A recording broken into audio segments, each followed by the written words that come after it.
نديهم بقى تقليبه.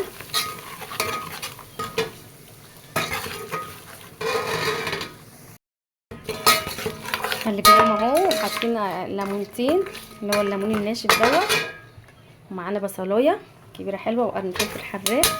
عايزين تحطوا الفلفل ده بارد ماشي، ده حسب الاختيار.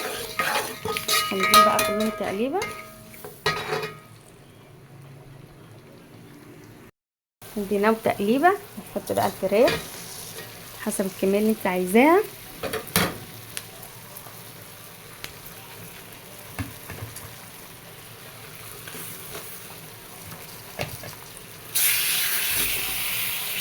فص ثوم،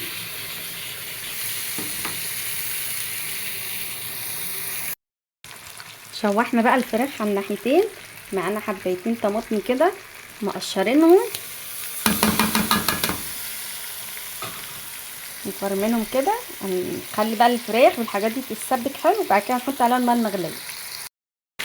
الفراخ اهي بقى بالصلصه بالبصل بالصوص اللي احنا عاملينه ده كله اتسبكت حلو. معانا بقى ميه مغليه. هنحط مقدار الفراخ اللي هنسوي فيها الفراخ والرز. نغطي كده الفراخ حلو. طبعا احنا هنبقى انت كل واحد هيبقى عارف مقدار الفراخ اللي هو جايبها كبيره صغيره، تاخد مقدار سوا قد ايه.